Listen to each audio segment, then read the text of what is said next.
Muy buenas noches, estamos de regreso con una nueva edición de Zoom Electoral, el programa de la televisión pública para ejercitar el análisis y fortalecer la democracia. A 3 días de conocer el resultado de la primera ronda electoral y ya con un panorama establecido sobre las opciones para una segunda ronda entre el liberacionista José María Figueres y el candidato de Progreso Social Democrático Rodrigo Chávez. Le doy la bienvenida al resto de mis compañeros en este espacio. Bienvenido Álvaro Murillo, periodista político del semanario Universidad, también del diario El País y del programa Hablando Claro. Y a nuestro especialista en comunicación política, Gustavo Araya. La periodista Vilma Ibarra, directora de Hablando Claro en Radio Colombia, esta noche estará ausente con permiso, pero la esperamos de regreso en la próxima semana. Buenas noches, colegas. Buenas noches, Ernesto. Buenas noches a todos ustedes en sus casas. Gracias por estar acompañándonos todas estas semanas y ya habiendo cruzado esta primera línea, esta primera meta, la primera vuelta, como se preveía, con la posibilidad de ir a esta segunda ya confirmada, con un candidato ya confirmado que era previsible, José María Figueres, y un candidato sorpresa, pero con muchas otras noticias también relacionadas con abstención electoral, con qué pasó con algunos partidos, el derrumbe del Partido Acción Ciudadana en este proceso electoral también, muchísimo para conversar con las luces, por supuesto, acá de Gustavo y colegas suyos también para ayudar a entender, porque nos falta todavía campaña electoral por delante.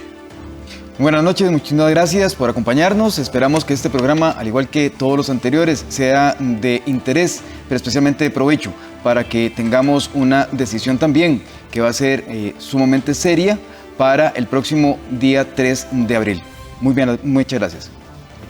Y el programa de hoy es básicamente un ejercicio forense, un ejercicio de intentar dibujar algunas respuestas para la complejísima pregunta: ¿qué pasó el domingo en las urnas? Un desafío que vamos a abordar desde la política y la sociología junto a Carlos Sandoval, Roxay Rosales y Sergio Araya ahora en unos minutos. Y también vamos a analizar cómo quedó el escenario legislativo, que viene con algunas caras muy conocidas y también con un montón de interrogantes y de desafíos.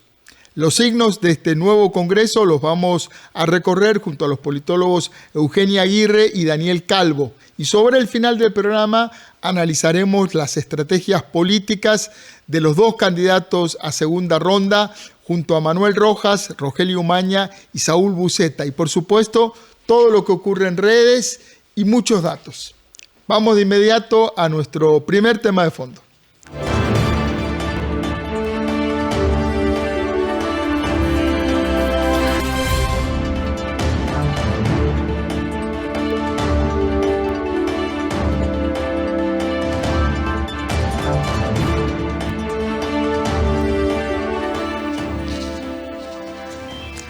Y bueno, en este bloque vamos a tratar de desmenuzar la pregunta que todos se hacen desde que empezó el momento de la sorpresa. Bien lo decía Álvaro al inicio, un candidato que pasa a segunda ronda más previsible y otro que realmente sorprendió a muchos y que no estaba tan claro en las encuestas, en los instrumentos de medición que se tenían a la mano. Empecemos con Sergio Araya. Sergio, ¿qué pasó el domingo? Bueno, muy buenas noches, don Ernesto, don Gustavo, don Álvaro, colegas Roxay, don Carlos y a todas las amables personas que siguen esta transmisión, por supuesto al equipo que está aquí apoyando. Evidentemente es una pregunta compleja, ¿verdad? Obviamente hay una serie de elementos que hay que considerar para entender un poco lo que el electorado costarricense, lo que el soberano expresó en las urnas.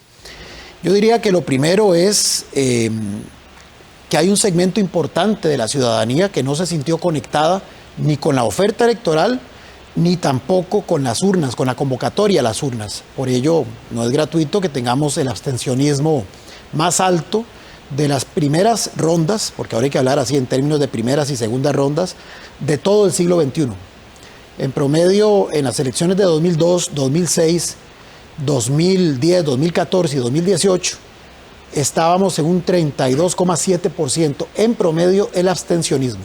Y ahora, pues, de acuerdo a los últimos datos del Tribunal Supremo de Elecciones, ya estamos llegando al 40% de la gente que decidió o que por diferentes circunstancias no acudió al llamado. Esto además nos abrió otra serie de interesantes aspectos, y es que, como en Costa Rica toda la estadística se fundamenta en el voto válidamente emitido, ciertamente caudales pequeños pero suficientemente cohesionados en un escenario de alto abstencionismo pueden marcar la diferencia, y creo que en esta ocasión no fue la excepción. Diría yo, como lo dijo algún colega por ahí, que estamos observando en esta oportunidad, no digo que sea una tendencia, pero una suerte de municipalización de la elección nacional, porque justamente el abstencionismo marca algunas diferencias interesantes, catapulta a algunos y derrumba a otros. En el caso de don José María Figueres, bueno, todos los estudios de opinión, sin pretender, porque esto es importante reiterarlo, sin pretender ser pronósticos de cómo va a quedar el resultado electoral, pero sí en las tendencias marcaban que iba a ir siempre de primero en la intención de voto. Bueno, al final lo logra, no logra jamás el 40%, pero es muy interesante porque ese 27% que dice ese último, esos últimos resultados del lunes, contra el padrón electoral en realidad equivale a un 12-13%. Es decir, en este momento el candidato Figueres lo que tiene es el 12 o 13% del electorado costarricense. Y don Rodrigo Chávez, efectivamente, la gran sorpresa, que aparecía con un nivel de crecimiento importante en intención de voto a lo largo del mes de enero, junto con Eliezer Feinsack y José María Villalta Flores Estrada, alcanza ese 16,7%, que en la realidad contra el padrón total es un 8% aproximadamente. El equivalente a lo que los estudios de opinión señalaban podría ser su respaldo. Ya los demás evidentemente arrastran una menor cantidad de apoyo electoral y reafirma entonces desde mi perspectiva que hoy estamos en un escenario de liderazgos pequeños en términos de capacidad de arrastre electoral, donde grupos cohesionados pueden marcar la diferencia. En el caso de don José María Figueres me da la impresión de que es ese voto duro liberacionista que se mantuvo firme en este proceso, y en el caso de don Rodrigo Chávez, básicamente ese voto protesta que ha ido aglutinando en estos meses de campaña. Roxay, bienvenido, buenas noches. Buenas noches. La sorpresa de la noche, la sorpresa del domingo fue el duelo durante algunos minutos entre Fabricio Alvarado y Rodrigo Chávez, un duelo que finalmente define el voto a favor de Rodrigo Chávez. ¿Fue sorpresa para vos, Rodrigo Chávez? ¿Lo podías anticipar? ¿Cómo explicás la evolución de este candidato que podríamos denominar, y no sé si coincidís, como un outsider? Sí, bueno, el concepto de outsider se ha estirado mucho conceptualmente a lo largo de, valga la reiteración, a lo largo de los desarrollos teóricos que han venido observando cómo se dan estos liderazgos y estos candidaturas en toda América Latina, por lo menos desde hace 25 años. Y hay variaciones, ¿verdad? Hay desde legítimos outsiders que emergen prácticamente de la nada en el mundo político y se constituyen en oferta potable y consumible para las mayorías del electorado. Bueno, pero también hay lo que llamábamos en algún momento, Harry Brown y yo, inside outsiders, ¿verdad? O sea, son outsiders que emergen del mundo de la política, gravitan en torno a la política, pero no obstante, a través de estrategias de comunicación que ahora nos podrían explicar los colegas, se posicionan como absolutamente novedosos. Y no solo novedosos, sino contrario a las formas de hacer política tradicionalmente conocidas, ¿verdad? Claro, Roxay, nada más quería apuntarte que en realidad ahora, durante estos días en redes estamos viendo todo un debate de quién trajo a Rodrigo. Sí. ¿Cómo fue que entró a esta reunión? Y nadie se termina de hacer cargo de la invitación original. Pero en realidad don Rodrigo Chávez es un personaje muy nuevo en la política costarricense. Eso sí hay que entenderlo, que por lo menos aparece en la escena política nacional hace escasamente, bueno, menos de 2 años, ¿verdad? Acordémonos que él llevaba 6 meses prácticamente de haber asumido su mandato.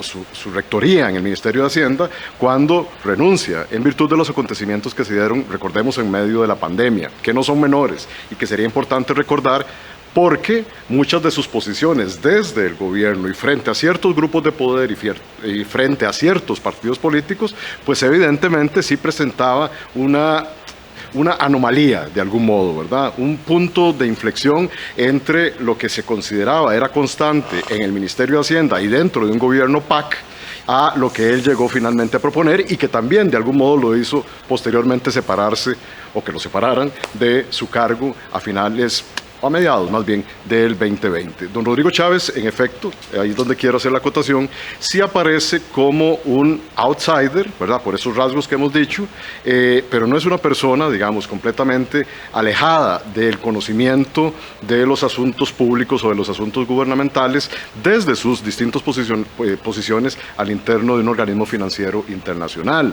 ¿verdad? No es un advenedizo, digámoslo de esa manera, completamente fuera del conocimiento de los asuntos públicos. No es un médico rural que irrumpe en la política, sino es un funcionario del Banco Mundial que ha dictado política, que ha estado participando en la manera en la que se dicta política pública en muchos países del mundo. Es correcto, y por eso entonces no podríamos tampoco caracterizarlo de manera unívoca y completamente blindada como un verdadero y completo outsider, ¿verdad? Entonces me parece que si ahora hay esa disputa por quién trajo, quién contrató a Rodrigo Chávez y quién porque eso es otra cosa, quien después de haber salido por su paso en el Ministerio de Hacienda le construye una imagen que es, repito, viable y además no solo viable, sino llamativa y novedosa para la campaña electoral que estamos viviendo en este momento, también ahí va a encontrar otros padrinos u otros padres y madres putativos, ¿verdad?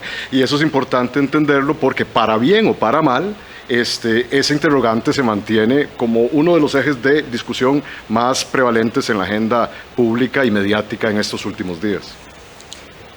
Carlos, buenas noches, bienvenido a Suma Electoral.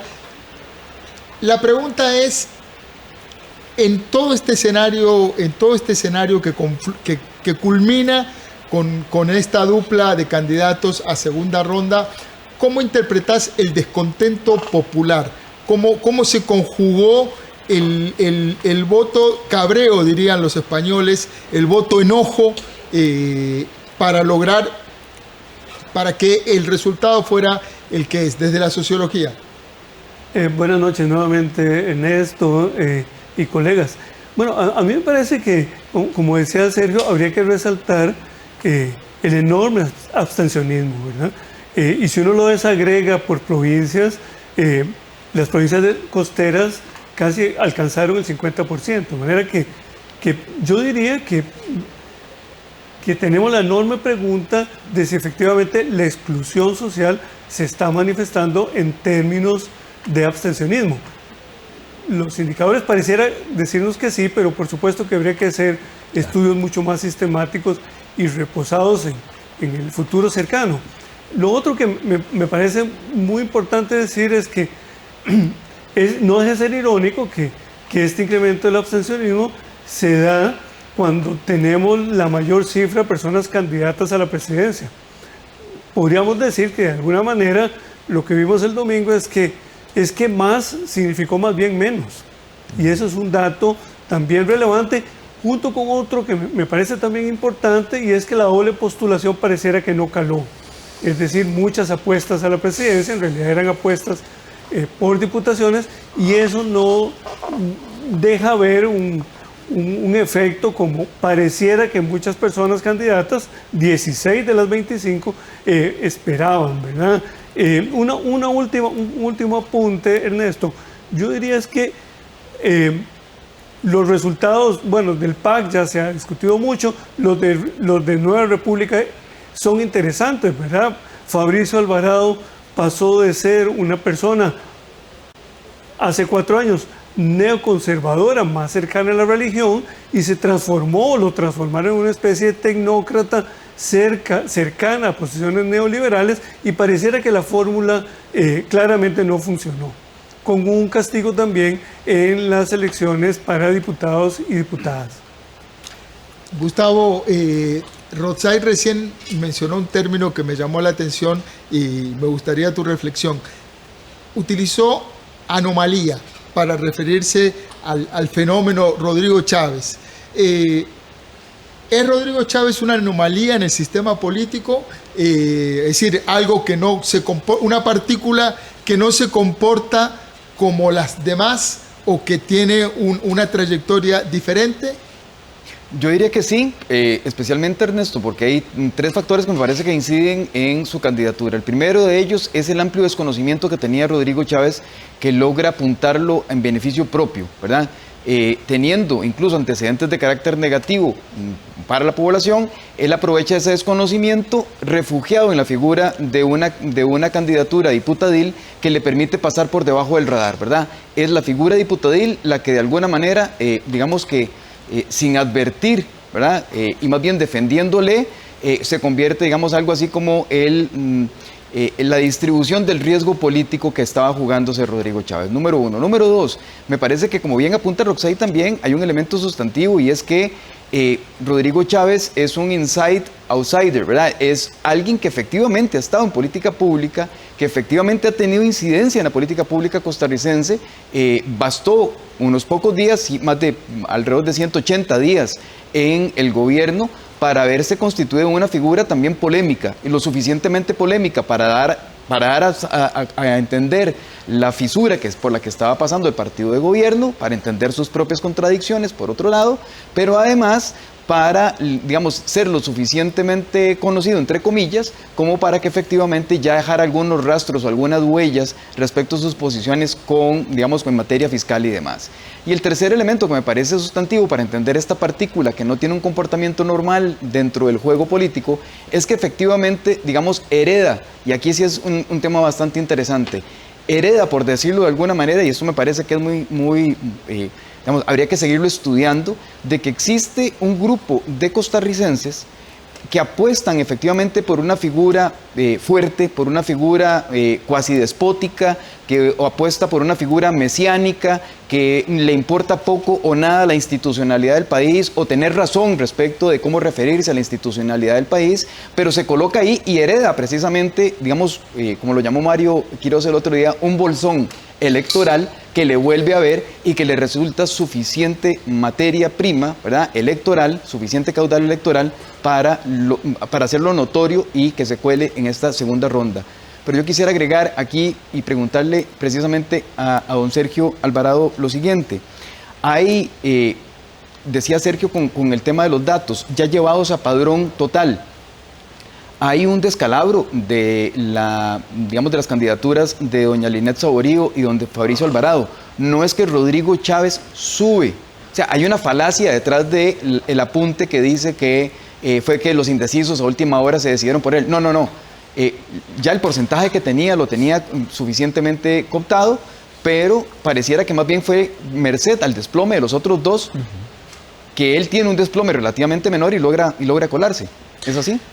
Sí, correcto. Cuando uno va analizando los datos, ya contrastando con el padrón electoral, más bien el abstencionismo obviamente en este caso lo favorece a él, favorece a José María, pero sí se ve que de aquellas intenciones de voto que proyectaban los estudios de opinión para doña Linet, para don Fabricio, evidentemente hay una fuga ya en la recta final del proceso electoral. Eso habrá que analizar las causas ya con mayor rigor, pero sí se percibe que de alguna forma esos votos que pudieron haber servido para que o doña Linet o don Fabricio, y especialmente don Fabricio, que quedó en tercer lugar, hubiera podido tal vez superar a don Rodrigo para estar en la segunda ronda, terminaron saliéndose de ese nicho que estaba proyectado y posiblemente se sumarían, no sé, al abstencionismo, pero tampoco creo que se hayan movilizado ni hacia don José María ni hacia don Rodrigo, y muchísimo menos hacia las otras candidaturas que ninguna llegó al 1% de los votos válidamente emitidos, pero sí hay efectivamente una fuga de votantes en estos dos candidatos y eso los hizo pinchar en el sprint final. Y una consulta especialmente para Roxay, que señalaba este fenómeno con respecto a lo que apunta, digamos, el fenómeno latinoamericano. Roxay, en términos de política comparada, así a ojo inicial, porque yo sé que falta mucho por por hacer efectivamente un estudio mucho más serio. ¿Podría compararse esto, digamos, a las figuras de un Bukele en El Salvador?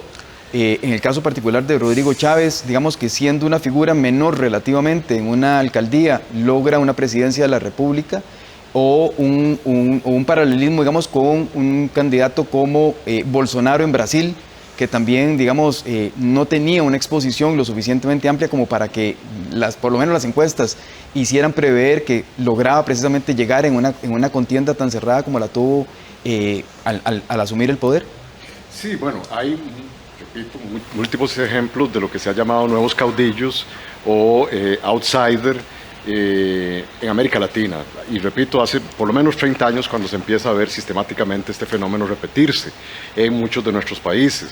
Pero, repito, las divisiones analíticas que pueden categorizar a uno como sí de esos rasgos o no son muy sutiles. A mí me parece que en el caso particular de don Rodrigo, y a diferencia, por ejemplo, de los que usted mencionaba, Nayib Bukele en El Salvador, o incluso Jimmy Morales en Guatemala, ¿verdad?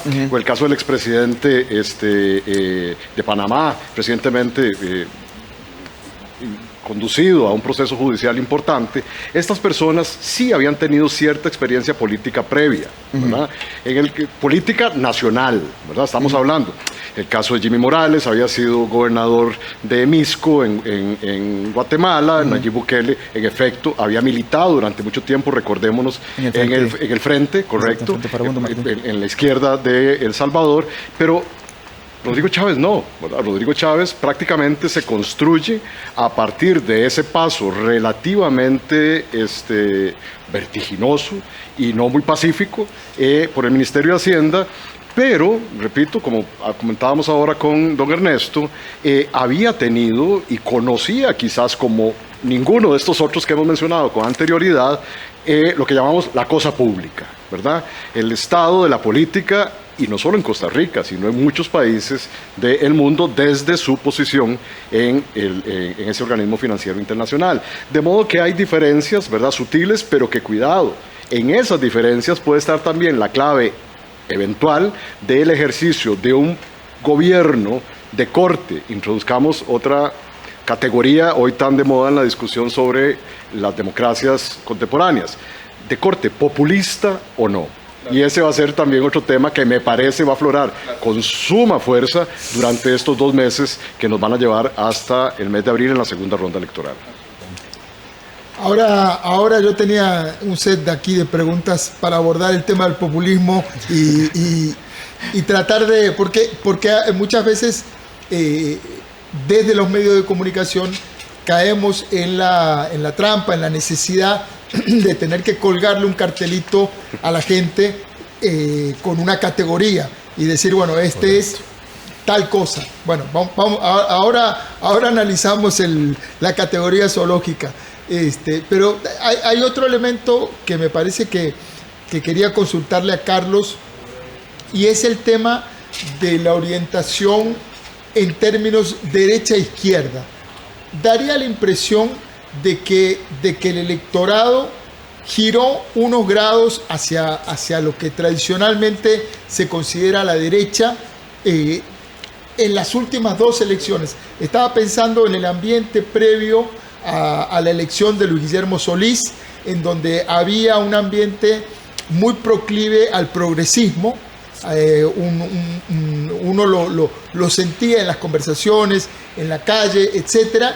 Y ahora percibo un ambiente mucho más hostil hacia ese corte de ideas. ¿Cómo lo ves, Carlos? Sí, ese es muy buen apunte, Ernesto.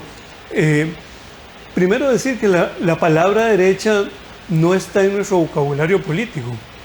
Izquierda suele usarse para manifestarse despectivamente en ciertos puntos de vista político, pero lo extraño es decirle a alguien en Costa Rica que es de derecha. En otros países es común, ¿verdad? Acá no decimos que es de derecha.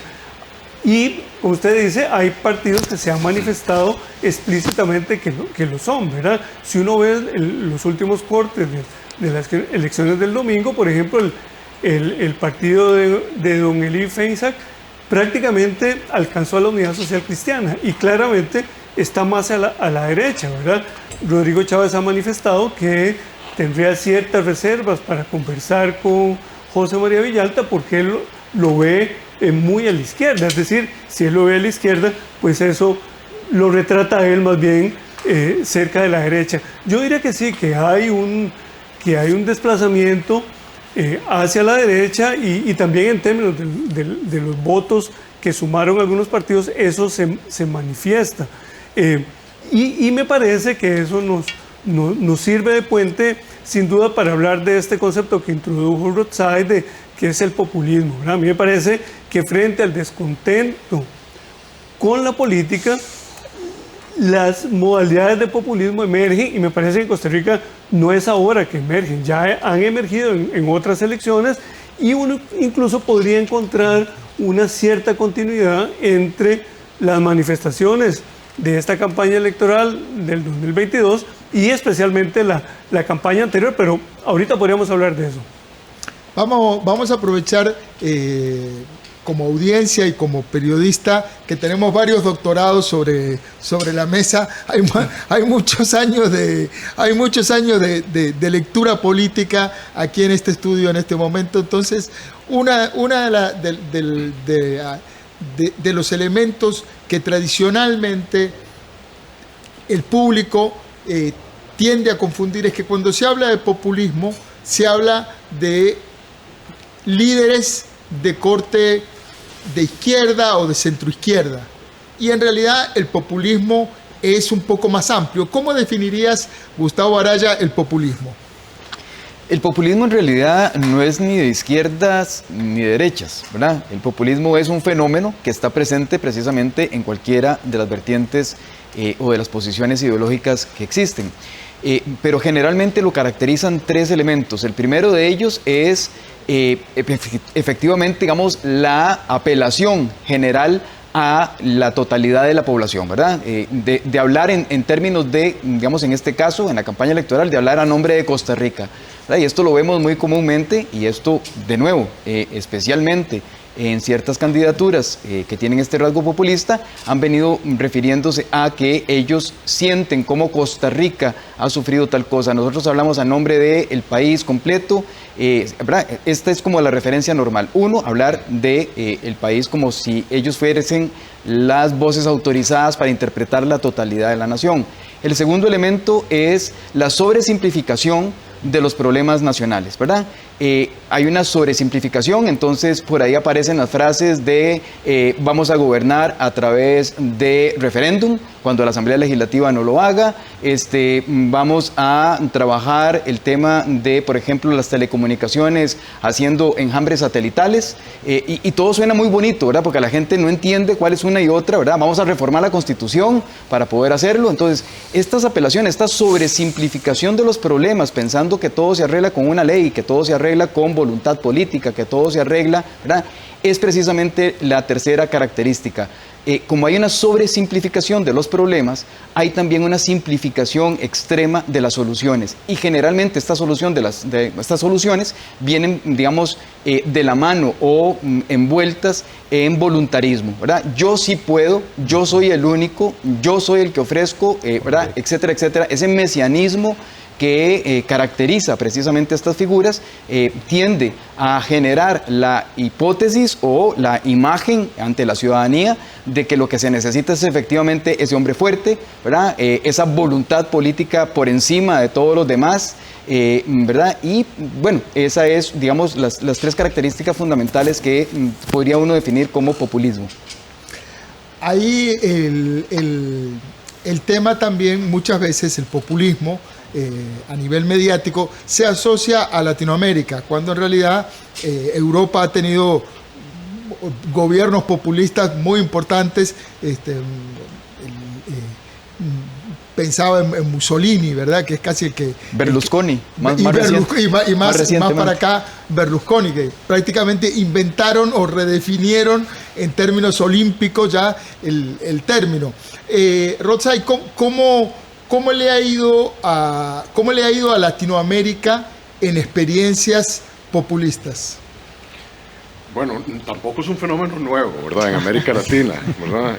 Uno de los ejemplos más a mano y que se utilizan didácticamente para señalar sin mucho detalle qué es el populismo, es el fenómeno del peronismo en Argentina, ¿verdad? A mí me parece que es absolutamente precisa la caracterización que hace Gustavo de esos 3 o 4 grandes rasgos que definen qué es o no una propuesta populista, pero hay una que es muy importante y me voy a referir con ello a el balance que podríamos hacer de esa experiencia en América Latina, al menos en los últimos 70 años, y es que el líder populista además se presenta como no solamente el único que es posible de salvar la situación o el status quo actual, sino que representa, materializa la reivindicación de un daño. Y permítanme explicar esto, porque eso va a ser fundamental tal vez para entender la coyuntura actual. Y es que el líder populista no solo dice yo soy el Mesías y el único que puede, yo soy el único camino, ¿verdad?, posible frente a esta situación, sino que además a nombre de esa totalidad llamada pueblo, y por eso proviene de ahí el nombre del populismo, de esa totalidad llamada pueblo y que es el único válida y legítimamente digamos, condicionado para resolver esa situación, lo hace diciendo que la situación actual es producto de una suerte de enemigos de ese pueblo que durante muchísimos años no han hecho otra cosa más que lucrar de ese poder en contra de esos intereses generales. Vean qué interesante, porque entonces es poderosamente popular ese llamado que hace el líder populista, valga la redundancia, en virtud de que la gente siente que ese personaje o esos personajes y esos proyectos son capaces de, primero, entender la situación de daño y de exclusión o de represión en algunos casos que han sufrido las mayorías durante muchísimos años, pero además es el único con el poder de cambiar por las razones institucionales o de mano dura, lo que sea, que explicaba ahora Gustavo, es el único que es capaz de cambiar ese daño, de revertirlo y de acusar e incluso condenar a todos aquellos que han lucrado con el poder tradicional. Entonces, cuidado, es tremendamente llamativo, sí, claro, desde el punto de vista, Gustavo es nuestro experto en comunicación política y Carlos Sandoval también, pero es terriblemente, yo llamaría sexy, desde el punto de vista electoral, una retórica, un discurso y una venta de un producto de esa naturaleza frente a un pueblo que, como bien decías vos, en buen español de España, llamarían cabreado frente a esa situación o frente a ese status quo. Y de ahí la peligrosidad, comillas, del proyecto populista, porque con la apelación supuesta siempre a esas grandes mayorías y con la espada en la mano dispuesta a vengar el daño que se ha producido durante muchos años, son capaces, sin ningún empacho, de violar cualquier ideario y cualquier situación que de previo haya definido un Estado democrático y de derecho, ¿verdad? En América Latina, los populismos no solamente han sido de izquierda y en el resto del mundo tampoco. Es más, en Europa, los mayores y más exitosos proyectos populistas han sido y siguen siendo hoy en día de la derecha y se están enquistando en gobiernos que antes uno ni siquiera podía imaginar que podrían serlo bajo ese signo. Están presentes en Hungría, están presentes en República Checa, están presentes hoy en Polonia, está presente, cuidado, con la amenaza de ganar elecciones, nada más ni nada menos que en Francia con Le Pen, ¿verdad? Y ese populismo también lo podemos observar en lo contemporáneo, en personajes como Bolsonaro, Nayib Bukele y más recientemente, sin duda, en Donald Trump. Por eso es que Ernesto Laclau, uno de los principales teóricos sobre el populismo, le llama a su libro sobre populismo la razón populista. Cuidado, porque, y quizás este es el otro elemento polémico, lo cierto es que esas mayorías que mediante elecciones democráticas, ojo, mediante el procedimiento eleccionario democrático, está llevando al poder a líderes antidemocráticos, enorme paradoja, están llegando líderes autoritarios y totalitarios mediante elecciones democráticas, cierro el paréntesis, pero por eso, por esa reivindicación y por ese poder simbólico que tienen, significante vacío, le llama Ernesto Laclau, hay una razón que el pueblo siente como eso, como razonable para apostar apostar a ese liderazgo con todos los riesgos que eso supone frente a los liderazgos que tradicionalmente ellos conocían como democráticos.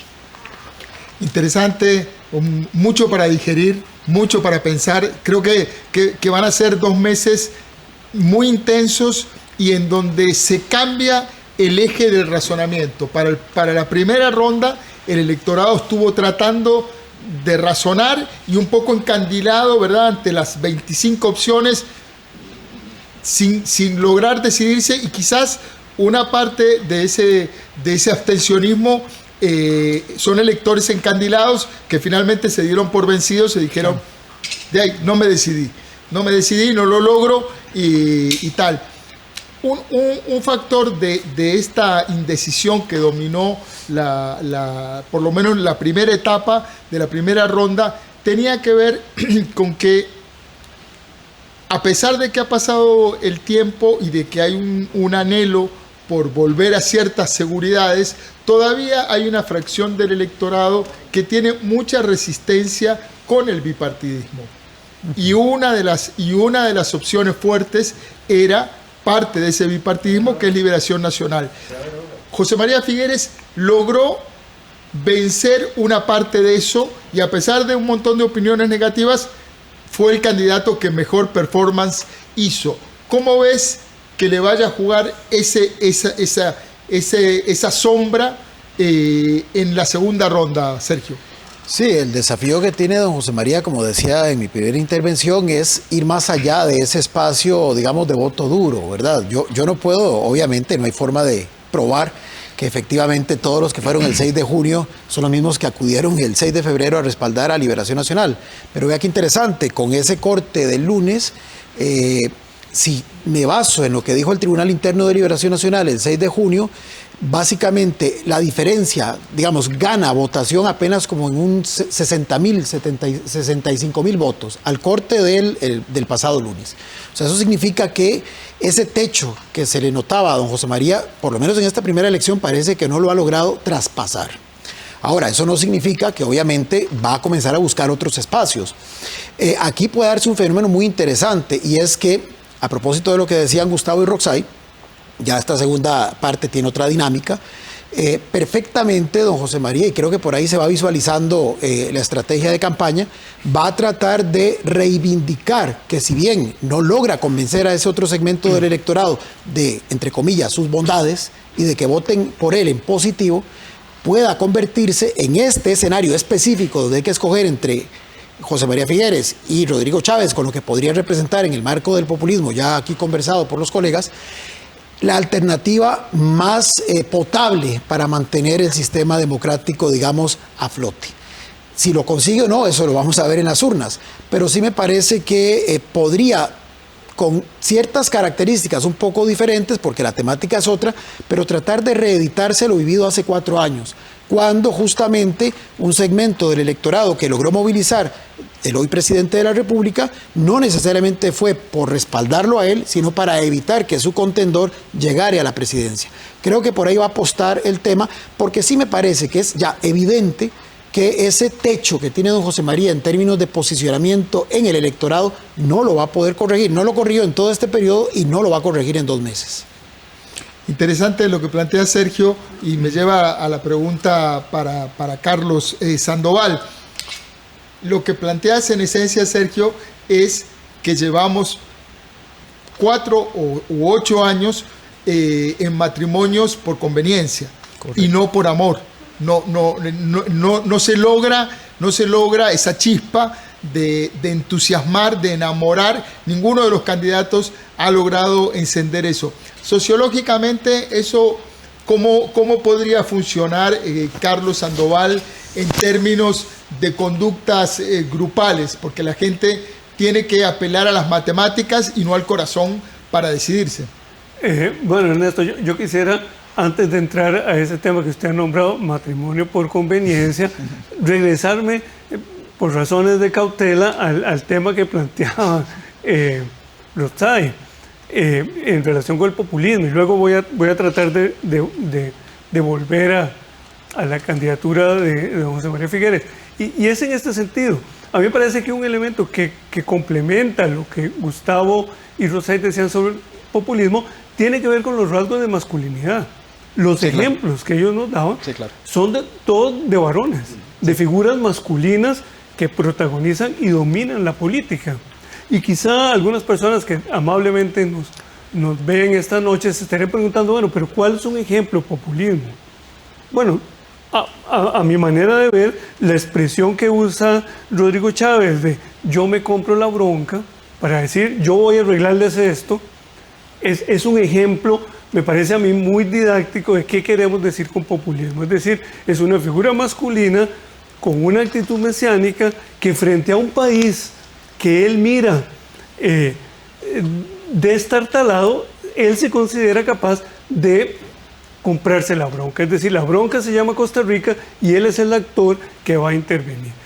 Yo decía antes que además de ejemplos clásicos, como puede ser el peronismo, como puede ser más contemporáneamente Bolsonaro o Bukele, acá mismo en Costa Rica hace 4 años tuvimos una experiencia que me parece semejante, y es que a mi modo de verlo nuevamente, Juan Diego Castro hace 4 años, un poquito antes del final de la coyuntura electoral, enarboló también este discurso populista. Sí, claro. Hoy, 4 años después, diría yo, muy herido por no llegar a la presidencia, ahora enarbola una escoba y él dice, va a pasar la escoba social. Es decir, él va a limpiar el país de todas sus lacras, incluidas, sin duda, la prensa, por la cual no tiene, dice él, mayor estima, ¿verdad? Porque él considera que le ha perjudicado. Ahora, entre estas dos figuras, que dicho sea de paso, Juan Diego Castro manifestó públicamente que iba a votar por Rodrigo Chávez, hay una figura que media entre ellos dos y que hace posible que estas dos personas se consoliden como figuras populistas.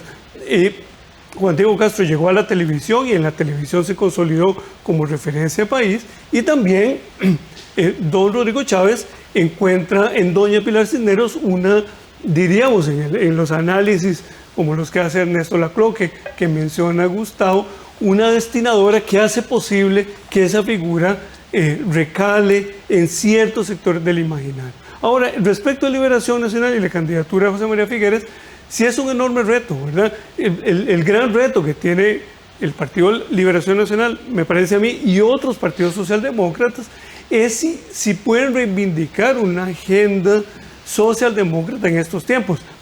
Algunas personas dicen, a propósito de los ejemplos europeos, que el triunfo de la socialdemocracia en Alemania, la recién aprobada con mucha dificultad reforma laboral en España, el triunfo del Partido Socialdemócrata o llamado socialista en Portugal, son indicios de que la socialdemocracia podría estar reverdeciendo su ideario político.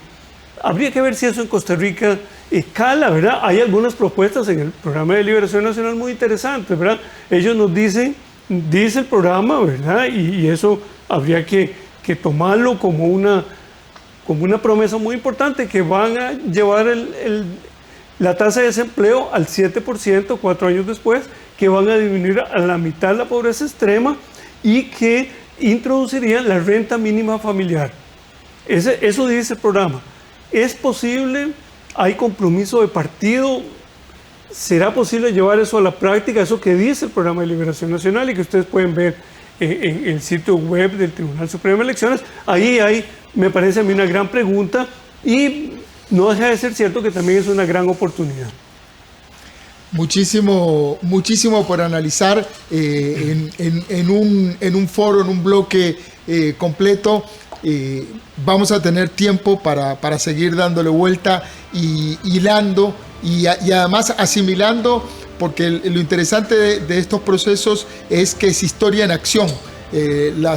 Los candidatos van a ir interactuando, cometiendo errores y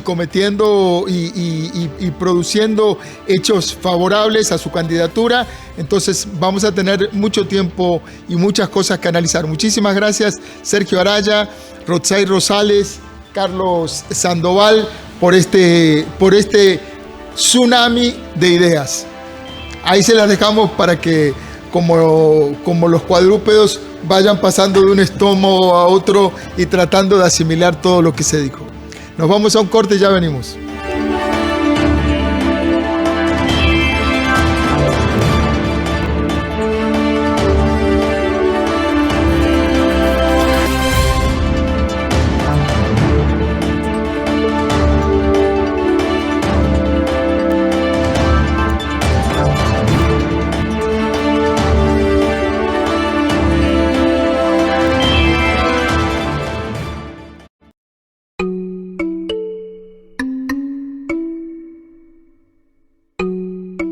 ¿Tenés preguntas sobre salud?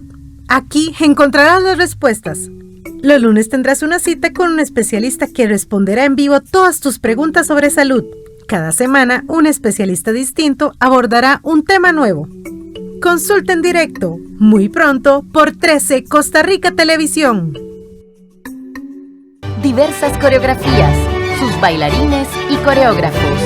Todo el talento de la danza moderna, clásica y ballet. Véalo en Festival Estrena Danza 2021. Los domingos a las 12 mediodía. En 13, Costa Rica Televisión. Jugadas increíbles. Grandes estrellas. Equipos que hacen historia. Lo que usted quiera saber sobre el campeonato alemán está en Todo Gol. Un documental sobre un líder comunal asesinado. Relatos y animados en Cine en Cortos.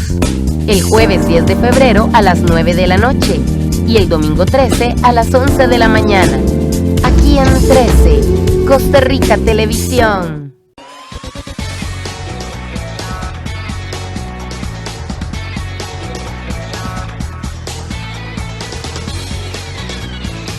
El 13 te mantiene en forma, acción y movimiento desde tu casa con Promuévete. De lunes a viernes a las 5:30 de la mañana. Los sábados y domingos a las 8 de la mañana. En 13, Costa Rica Televisión.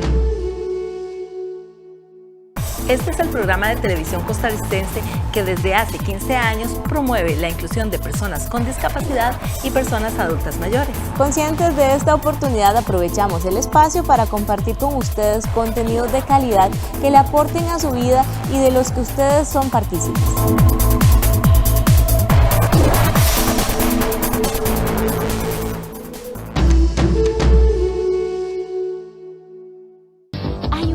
Donde el tiempo se detuvo, donde los éxitos de la música en español nunca pasan de moda y donde los grandes intérpretes de los 70s, 80s y 90s nunca envejecen. Musicales del 13, tu programa con los clásicos de siempre, pero ahora con nueva imagen. Los sábados a las 9 de la noche, solo por 13, Costa Rica Televisión.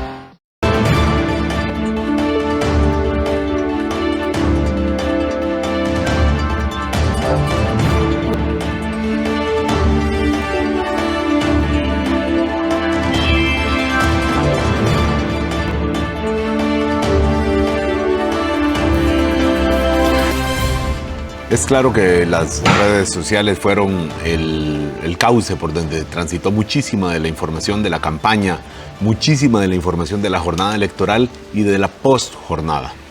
Aquí escogemos algunos elementos que ciertamente han circulado muchísimo, más allá de algunos otros contenidos que en la red Facebook, sobre todo Twitter, Instagram o TikTok, han circulado, pero estos porque significan cosas diferentes de este proceso, del resultado y de lo que viene en adelante.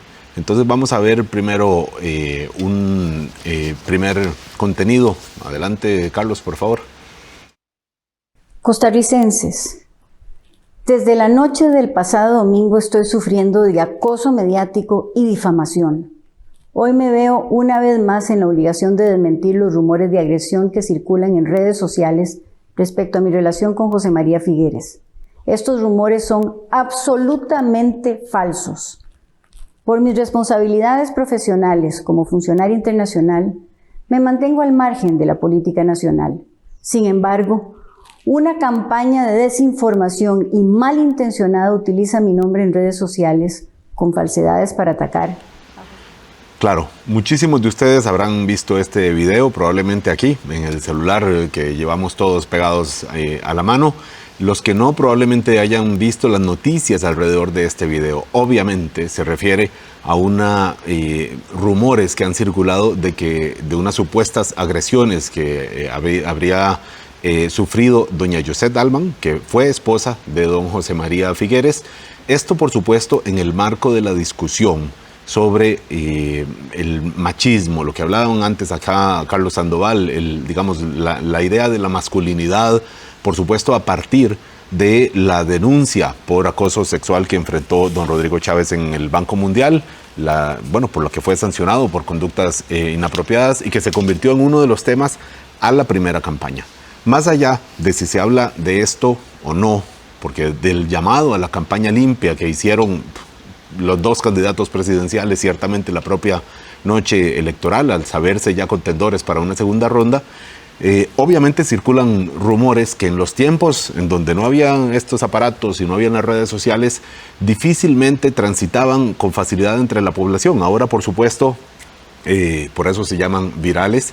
Y entonces, doña Yosette Alman publica este video, Gustavo, justamente para intentar salir al paso de este rumor. Indica que por el cargo que tiene, el trabajo que tiene, no puede manifestarse de manera pública. Ella ya no tiene una relación, por supuesto, con don José María Figueres. Suponemos que pues la comunicación por los hijos, no sé, pero ya no aparenta ser una parte activa de la campaña, sino algo en lo que ella ha sido mencionada. Gustavo, ¿qué sentido podemos verle a un contenido como este? Y la explicación del contexto, que ciertamente es muy compleja y no deja de ser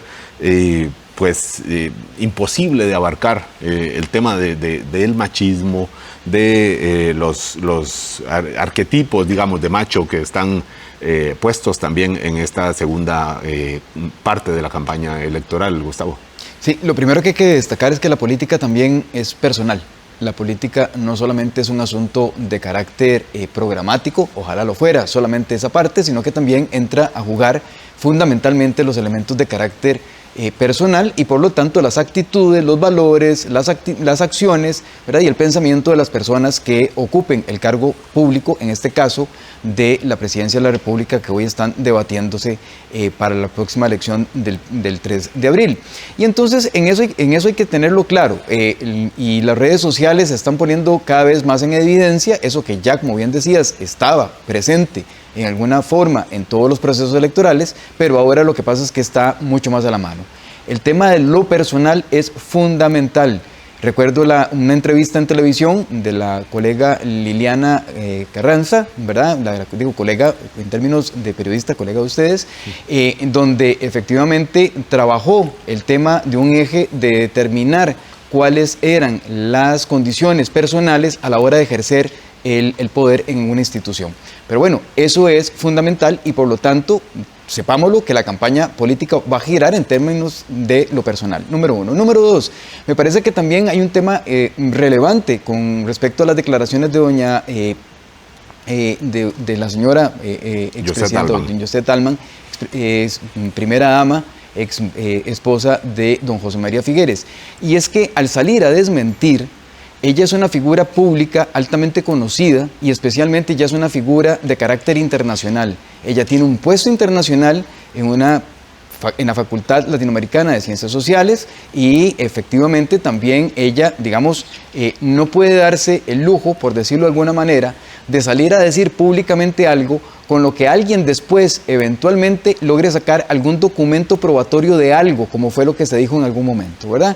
Entonces, nótese el nivel del desmentido que pega, ¿verdad? Que hace efectivamente para que el balance de esta discusión que bien estabas enfocando, Álvaro, que versa sobre el trato a la mujer, que versa sobre la sensibilidad que se tiene de los temas de género, son fundamentales y son una línea de trabajo durante esta campaña electoral. hay por ahí una frase que dijo el candidato, por ejemplo, Rodrigo Chávez, que él esperaba una campaña de altura. Evidentemente tratando, me parece a mí, como un eufemismo para lograr que no se vuelvan a meter con el tema precisamente del acoso sexual o del comportamiento anómalo ¿verdad? Que por el cual fue sancionado. Y entonces me parece que es importante también acá que estemos claros de que la campaña va a seguir por ahí. No va a haber forma en la que esta campaña electoral no gire sobre los temas de mujer, no gire sobre los temas de género, porque efectivamente es un pilar fundamental de la campaña electoral sobre el cual va a versar hasta el 3 de abril y probablemente siguiente. Claro, más allá de que resulte desfavorable o favorable para uno u otro candidato. Sobre este tema de la mujer, por cierto, hoy se confirmó el cambio de jefatura de campaña en el comando de don José María Figueres. Sale don Álvaro Azofeifa, asume doña Alicia Fournier, una figura bastante cercana a don José María Figueres, exdiputada, expresidenta, por cierto, del Sistema Nacional de Radio y Televisión, al que pertenece, por supuesto, Canal 13, la televisión pública, y también ex viceministra de la Presidencia en el gobierno de don José María Figueres. Me corrige usted, Gustavo, si estoy siendo impreciso en qué momento. Pero bueno, esto mencionábamos porque el tema del machismo, de la sensibilidad con la mujer va a seguir siendo importante, considerando que la población femenina, dicen los estudios, vota más e incide más, sobre todo las madres, sobre el voto de su alrededor. Esto en un tema que uno dice que tiene que ver con la campaña electoral. No estamos hablando de temas de fondo, estamos hablando de lo personal, como bien decía usted, Gustavo. Vamos ahora a algo un poco más positivo, ciertamente, de la jornada electoral. Dos elementos que convienen resaltar de lo que vivimos el domingo pasado. Bueno, lo que vivimos en los últimos meses con la campaña y que desembocó en esta primera ronda, más allá de que vayamos a la segunda, pero lo que celebramos es importante y parte de eso se refleja en esto que vamos a ver. Gato.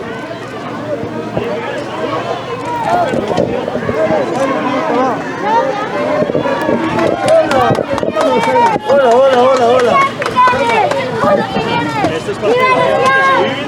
Bueno, se baja el candidato. Dicen que ustedes ¿cómo están? ¿Cómo les va? Bien. Muchas gracias. Qué gran gusto. Me encanta saludarlos. Y este señor también es muy simpático. Sí, es muy simpático. Gran gusto. Muchas gracias. Estás bien.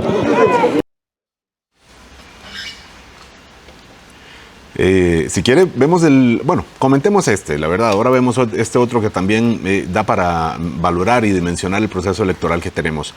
Estos niños que están con José María Villalta son sus hijos y coincidieron con él, con José María Figueres. Me parece que en el Colegio de Periodistas, donde había un centro de votación para niños, un centro de votación infantil, ahí coinciden y ocurre esto con total naturalidad, ciertamente, lo cual, Gustavo, estamos hablando de José María Villalta, de un discurso, de una posición muy crítica con el Partido de Liberación Nacional, y de un José María Figueres que, por supuesto, también, y de un representante de un partido que ciertamente ha antagonizado muchísimo en distintos momentos con Frente Amplio, y ahí vemos los hijos de don José María Villalta muy contentos de conocer al tocayo del papá de ellos en una jornada electoral en la que es normal para nosotros decir que no hay incidentes, que no hay violencia, pero no solo no la hay, sino que encontramos escenas como estas, Gustavo.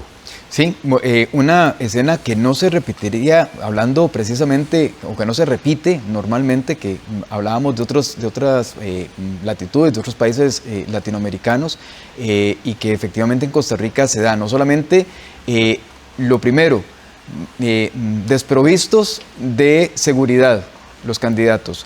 Tercero, la coincidencia efectivamente de agendas en un acto electoral que no necesariamente solamente el acto electoral del día, sino que también se ha involucrado. Y esto es muy interesante porque también, digamos, se hace con las generaciones más nuevas.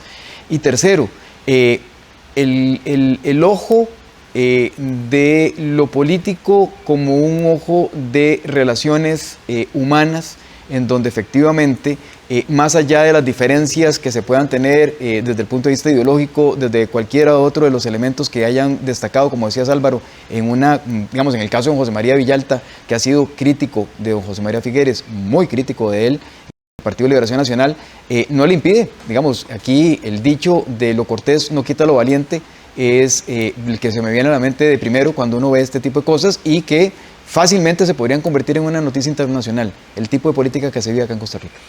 Exactamente. Vamos a un contenido más también para valorar la jornada electoral que tuvimos el domingo. Mi nombre es Lisle Montes de Oca, pero a mí me dicen Liz. ¿Okay? Y yo celebrando hoy esta fiesta que tienen ustedes hoy aquí, de verdad que gracias por la oportunidad que me dan de participar. Yo vengo de un país devastado, yo soy venezolana y de verdad que yo veo cómo ustedes tienen lo que tienen y todavía no vienen a votar, se quejan de lo que tienen y los que se quejan son los que no vienen a votar, de paso. Mi país, Venezuela, está como está por culpa de los que en alguna oportunidad no votaron. Ahorita estamos comiendo de la basura, ahorita no tenemos comida, no tenemos... Esto podría haberlo dicho también muchísimos de los nicaragüenses que están ahora en Costa Rica o, bueno, de la población venezolana que es considerable acá también, Gustavo. Valorar cuando se habla de Venezuela no solamente en términos ideológicos de si Maduro o Chávez, sino también de lo que viven y ellos admiran una jornada electoral que a veces se queda uno pensando si nosotros la admiramos tanto, de tan normalizada que la tenemos. Sí, no nos damos cuenta de que efectivamente, y algo que rescato de lo que señaló hace unos minutos Roxay Rosales, el doctor Roxay Rosales, paradójicamente, Venezuela empezó precisamente con un porcentaje de abstencionismo cercano al 40% cuando llega Hugo Chávez Frías. Hugo Chávez Frías llega al poder de la mano de un proceso democrático. Por las urnas, por las urnas, ¿verdad? Y se perpetúa a sí mismo en el poder y lo primero que hace es cambiar la Constitución, ¿verdad? Una de las cosas que hace es cambiar la Constitución del país. El populismo utiliza las herramientas y juega con las reglas del juego que tenemos. Entonces me parece que esto es un llamado, además de reconocimiento, un llamado a alerta para la población costarricense. Y a seguir cuidando estos procesos porque no son eternos, no son intocables. Vamos a un corte.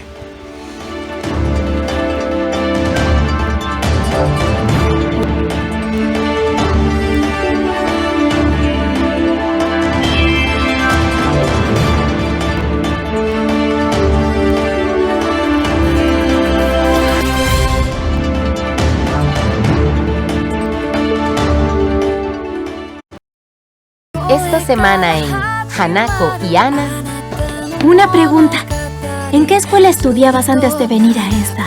Lo voy a dejar a su imaginación. ¿Dónde está el dormitorio de Hayama? Así que eres tú.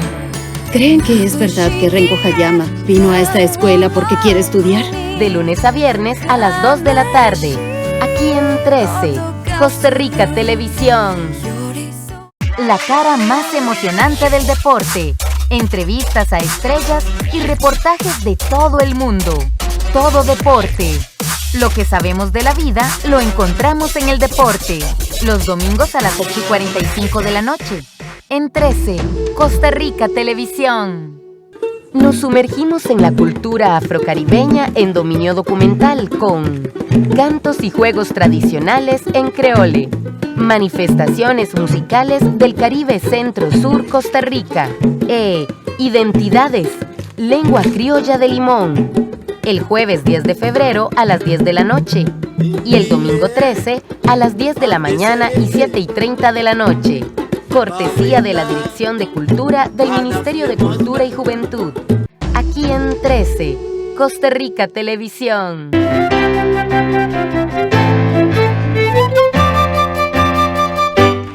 Un programa con entrevistas, humor y música en vivo. Todo en un set que recuerda las viejas cabinas de radio de los años 40 y 50. Buenas noches, damos y caballeras, bienvenidos a Me Canso Ganso, el programa emplumado. Me Canso Ganso, los viernes a las 10 de la noche, aquí en 13, Costa Rica Televisión. Aquí en 13, Costa Rica Televisión. Los temas más controversiales de la actualidad política, económica y social abordados en profundidad. Lamentablemente acostumbrada a las pasajeros de línea. Reportajes y entrevistas donde las realidades complejas y sus distintos puntos de vista tienen sus relatos. Porque hay mucho que no tenemos pensión, no tenemos nada. Los martes a las 8:30 de la noche y los sábados a las 7:30 de la noche. Aquí en 13, Costa Rica Televisión.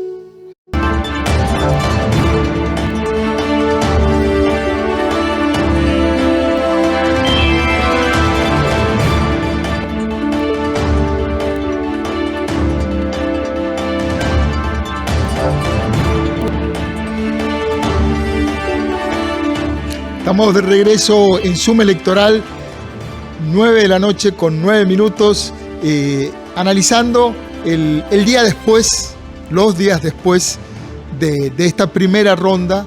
Y uno de los elementos que creo que marcan también este proceso es que en esta elección del domingo, en realidad eran dos elecciones en paralelo, y la elección del Congreso, de los nuevos integrantes del Congreso, pasó como un buque en la niebla, así, silencioso. Todo el mundo estaba centrado y obnubilado por esas 25 opciones en las que muchos no lograron decidirse y no se podían decidir. Mientras tanto, había un proceso en paralelo de elegir la nueva Asamblea Legislativa que, en la coyuntura electoral, en el tipo de sistema que tenemos hoy en Costa Rica, como está la arquitectura de partidos políticos y el balance entre los poderes, es fundamental. Lo que ocurra en el Congreso define. Tenemos un presidente, me atrevo a decir, con pocos atributos, una presidencia débil. Para hablar de estos temas, tengo aquí y saludo como invitados a los politólogos Daniel Calvo. Buenas noches, Daniel. Buenas noches, encantado de estar con ustedes. Y Eugenia Aguirre. Buenas noches, Eugenia. Buenas noches, muchísimas gracias por la invitación, don Ernesto, y un saludo a la audiencia. Eugenia, este fenómeno del buque que pasó en la niebla y nadie repara demasiado, ¿por qué crees que el costarricense está tan poco atento a ese contenido global de 57 personas que con un enorme poder? Es una excelente pregunta para comenzar, porque nos recuerda cómo algunos determinantes de nuestro sistema electoral devienen en el desarrollo de los acontecimientos políticos. Iniciando con esta pregunta, creo que es importante puntualizar sobre que en Costa Rica elegimos a los diputados en listas cerradas y bloqueadas. Eso disminuye tremendamente a los partidos políticos en los incentivos para que las y los diputados en su individualidad tengan campañas políticas propias. Entonces, de repente, yo con lo que lo he comparado es con que las candidaturas a diputaciones se suben en la ola del candidato, o sea, en el buque en este caso, del candidato o la candidata presidencial. Y a partir de ahí, luego nos encontramos dos papeletas en la urna, personas escogen separar el voto y dar un mandato separado según partido político para ejercer algún tipo de control político, y en consecuencia la sorpresa legislativa termina siendo más grande que la sorpresa para la presidencia de la República.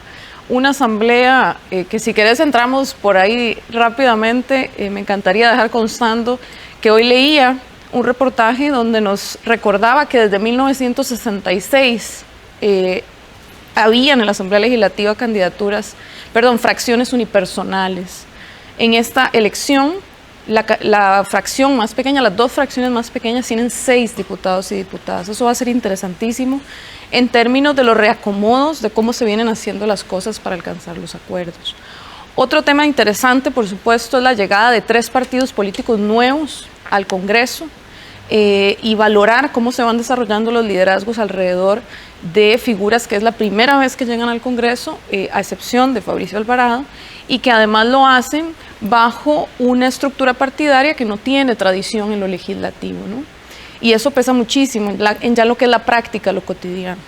Y otro elemento interesante que también me gustaría destacar a propósito de este espacio es el tema de que está conformada esta Asamblea Legislativa en el igual número entre hombres y mujeres que la Asamblea Legislativa anterior, en la que se empezó a utilizar el mecanismo de paridad horizontal para garantizar la representación de las mujeres. Se repite en esta ocasión el número de 26 mujeres diputadas, vamos a ver los últimos números que nos aseguran, pero demuestra este resultado que los mecanismos afirmativos, las acciones afirmativas por la paridad funcionan. Interesante, Eugenia. Daniel, Eugenia menciona un elemento que estuvo en debate durante todo el proceso de la primera ronda y era si iba a incrementarse el fraccionamiento legislativo. Expertos del CIEP y de otros centros de estudio decían que el sistema está diseñado para evitar el fraccionamiento. Ahora, en términos políticos, esta es una asamblea menos fragmentada con una fracción enorme, la de Liberación Nacional, de 18 diputados. Es un buque, hoy estoy con las imágenes marinas, es un buque plantado en el Congreso. ¿Cómo ves que va a funcionar esto en términos de gobernabilidad, de capacidad de llegar a acuerdos? Ernesto, ciertamente es una asamblea legislativa menos fragmentada, pero yo no me atrevería a decir que sea menos compleja.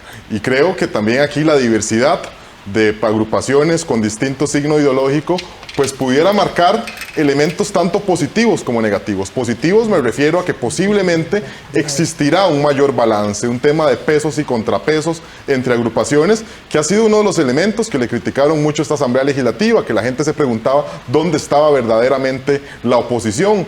Creo que sí existirá y será más beligerante. Te pongo el ejemplo de lo que puede representar el Partido Liberal Progresista y el Partido Frente Amplio cuando tengan que discutirse temas de una discusión de fondo ideológica. Pongámosle temas que se tendrán que discutir prontamente: agenda del Fondo Monetario Internacional, materia impositiva, reforma del Estado sobre la reducción o el tamaño del Estado. Creo que eso hará que sean discusiones muchísimo más ricas y además entendiendo que el reglamento legislativo, que siempre es fundamental pues tenerlo en consideración, podría ser que un propio diputado de alguna de estas fracciones pues pueda generar importante nivel de entrabamiento. Me alegra muchísimo que esté con nosotros acá Daniel Calvo, que maneja mucho la letra menuda del Poder Legislativo, y además Eugenia Aguirre, una politóloga. En estos momentos, en esta lectura, es importante también desde la mirada profesional de una mujer. Quiero preguntarle a usted, Eugenia, las dos figuras más visibles, que seguro que muchos de quienes nos ven ahora en casa dirán, bueno, ¿quiénes van a ser diputados? Y sabrán que doña Pilar Cisneros y don Rodrigo Arias, que representan cosas muy diferentes políticamente, y además que tuvieron un rol antagónico en la campaña electoral. Don Rodrigo Arias no apareció para nada y doña Pilar Cisneros, en cambio, fue la cara de don Rodrigo Chávez y del Partido Progreso Social Democrático. En términos de experiencia, que siempre muchas veces se habla al principio de una formación legislativa del cuatrienio, los experimentados, ¿qué podemos esperar más allá de estas dos figuras? Doña Pilar Cisneros, por supuesto, llegando por primera vez a un cargo de elección popular, a un cargo político, al que había dicho que no iba a llegar, pero eso es tema aparte. Lo cierto es que el 1 de mayo ahí estará sentada en su curul. Estará también don Rodrigo Arias, como dos figuras notables. Hay otros que podemos conocer un poco más, pero específicamente en términos de experiencia, ¿qué podemos esperar, Eugenia? Bueno, esa es una muy buena pregunta y es donde está el foco en realidad en este momento, los liderazgos que ellos puedan ejercer a lo interno de sus fracciones. Prevengo que don Rodrigo mantiene ciertas ventajas sobre la figura de doña Pilar, cimentadas no solo en su experiencia política previa, sino por sobre todo en las características de su fracción. Pongamos escenarios, porque todavía no hemos llegado al 3 de abril. Si eventualmente gana José María Figueres o eventualmente gana Rodrigo Chávez, uno de ellos dos está llamado a ser el jefe o la cabeza de la bancada oficialista. Y el primer reto es que no es lo mismo ser bancada oficialista por primera vez, cuando tradicionalmente los partidos políticos llegan primero como oposición, ni es lo mismo ser fracción oficialista cuando sos una de las fuerzas más pequeñas del Congreso. Eso ya lo vivió Carlos Alvarado y el Partido Acción Ciudadana durante este periodo constitucional. De colocarse estas figuras, además hay un reto sumamente importante sobre el que doña Pilar va a tener que trabajar muchísimo a mi criterio, que se lo recomiendo si nos está sintonizando, y es la cohesión intrapartidaria. Estamos hablando de un partido político que se acaba de fundar y hoy por hoy son 9 y no los conocemos, y ellos tal vez todavía no conocen el procedimiento parlamentario. Y no fueron ellos los que, ellos refiriéndose a don Rodrigo Chávez y doña Pilar Cisneros como figuras notables de este partido, los que tuvieron una injerencia sobre el nombramiento de estas diputaciones, de estas personas que ahora asumirán los escaños, Eugenia. Totalmente. Enfatizando lo que usted menciona, que tienen que quizás empezar por conocerse más allá del nombre. Así es, porque la gente cree que las fracciones legislativas llegan como grupos de amigos clarísimos y reconocidos, pero al final en sus individualidades, cada uno y cada una de ellas tiene un poder que es exactamente igual en términos de lo formal, es decir, todos valen un voto. Y después de una curva de aprendizaje que por la experiencia que hemos visto toma casi un año legislativo, bueno, van a empezar a surgir nuevas legislaturas, nuevas individualidades, nuevas diputaciones que puedan retar esos liderazgos. Y eso es un aprendizaje en el traslado del poder, en la cesión del poder, en el ejercicio del poder formal, pero también el poder real, del que una fracción que llega muy nueva va a tener que enfrentar de cero, y eso creo que es sustantivo. El reto de liberación, por otra parte, no es menor, ¿verdad? Es, por otro lado, un partido político repleto de figuras que rápidamente van a querer asumir y retar liderazgos que hoy por hoy se denominan los que encabezan. Justamente manteniendo el tema del liderazgo, de la cohesión y la fragmentación, porque ahora vemos, y es fácil decir, 19 diputados del PLN, 11 del PUSC, según cómo se acomoden finalmente los conteos, 9 de Progreso Social Democrático, 6 del PLP, decimos más fácil de don Eliezer Feinsack, porque claramente fue el rostro de este partido, 6 de Frente Amplio y 7 de Nueva República, estamos viendo ahora mismo en el gráfico. Suponiendo que se consoliden estos números ya con los resultados oficiales, don Daniel Calvo, esto lo vemos ahora con una diferencia muy clara de colores entre unos y otros. Lo cierto es que la tendencia de fragmentación, no solo de divisiones internas, sino de fragmentación de diputados que se declaran independientes, nomás arrancando su función en la Asamblea Legislativa, también es muy alta. La tendencia lo indica y probablemente lo veamos en este cuatrienio también. Sí, es un elemento que creo que está a la orden del día. Conversando con Eugenia ahora antes del programa, mencionábamos que desde ya uno puede inclusive visualizar cuáles fracciones quizá tienen una mayor predisposición a tener estos casos de transfugismo. Uno, el caso de del partido Progreso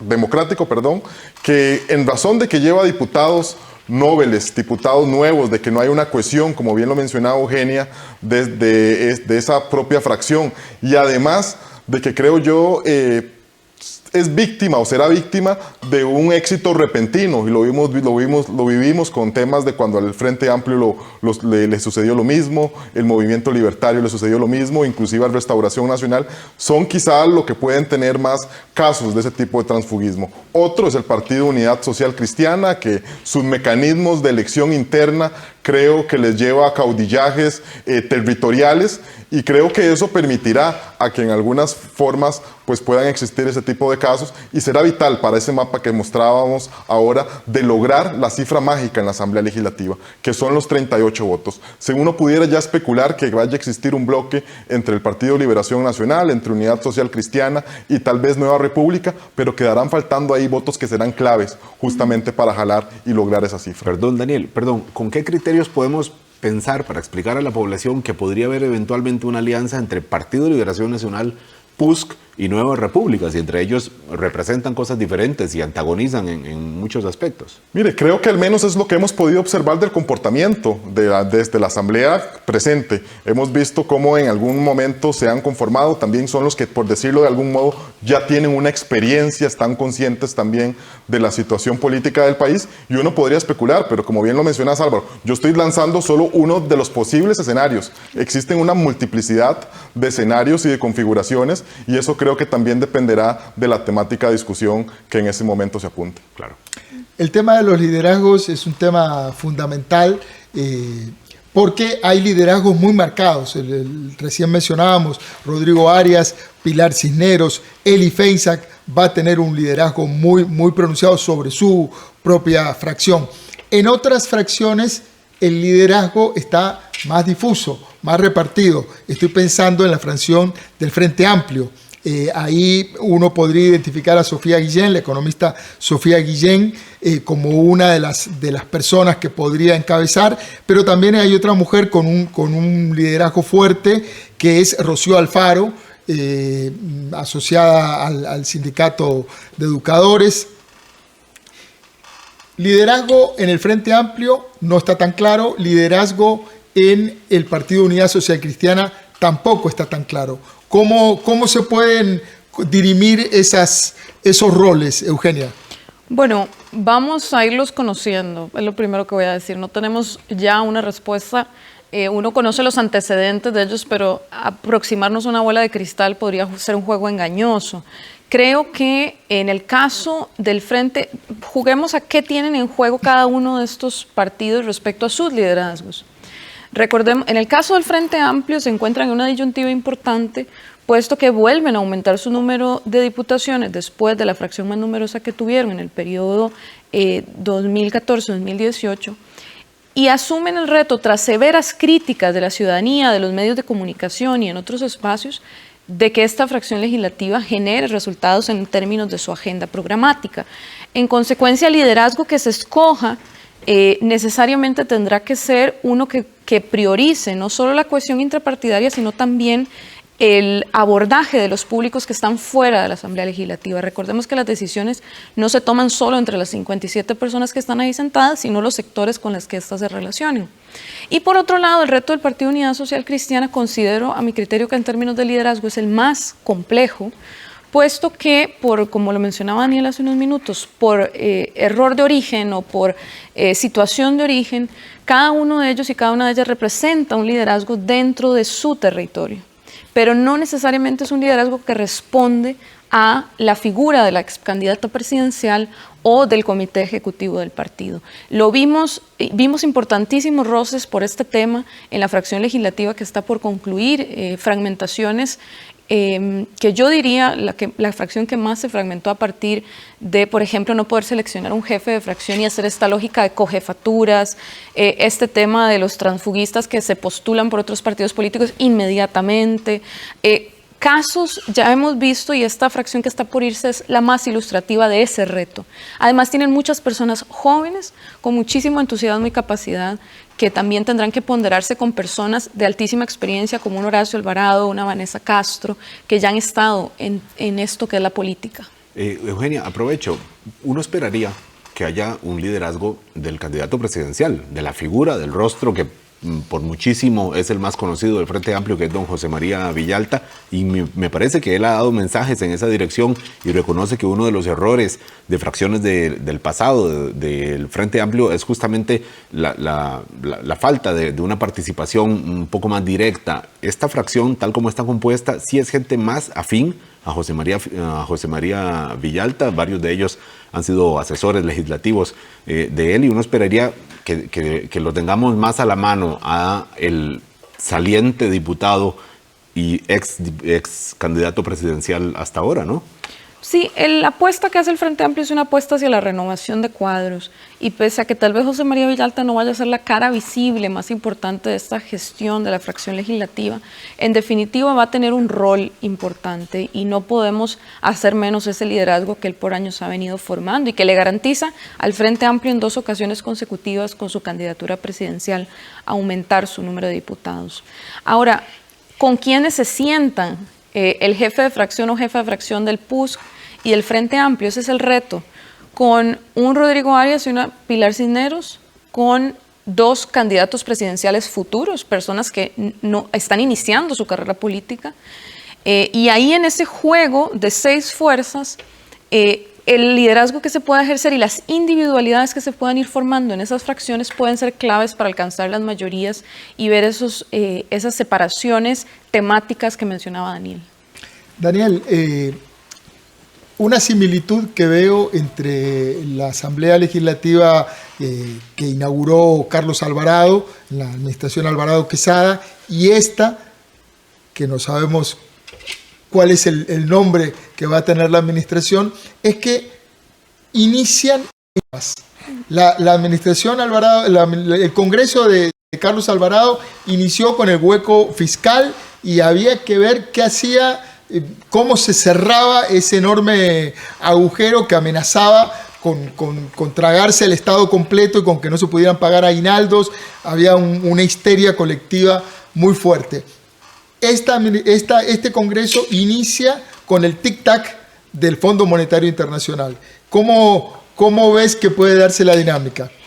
Creo que aquí empezarán o tendrán un rol protagónico los diputados de experiencia. Un Rodrigo Arias que conoce a la perfección la interrelación entre Poder Ejecutivo y Legislativo, que maneja también muy bien el tema de los asuntos económicos del país, de negociaciones de alta envergadura con organismos internacionales y otras figuras que se irán sumando probablemente en otras agrupaciones. El rol de los exdiputados, por ejemplo, que yo creo que algunos de ellos ya deberían por lo menos o no sufrirían la curva de aprendizaje de la que Eugenia hacía referencia, el elemento también de asesores legislativos en el caso del Frente Amplio, que creo que también eso les podría dar un valor agregado o quizás sería la fracción que menos sufra el tema de esa curva de aprendizaje. Creo que son elementos fundamentales porque vendrán proyectos muy importantes a ser discutidos, Ernesto, como bien mencionás, al puro inicio de la nueva Asamblea Legislativa y donde se requerirá tener justamente el conocimiento de ese trámite legislativo que por momentos a algunos se les puede volver engorroso.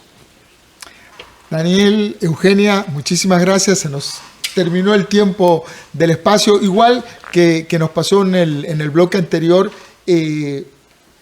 Es una película que empezamos, están pasando apenas los créditos iniciales. Vamos a tener tiempo de volver a conversar sobre esto. Muchísimas gracias por el tiempo que nos dedicaron. Enorme gusto. A las órdenes.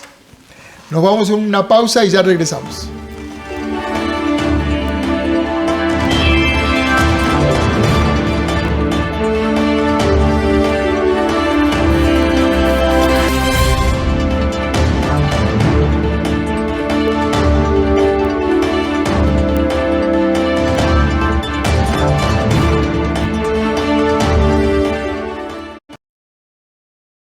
Los temas más controversiales de la actualidad política, económica y social abordados en profundidad.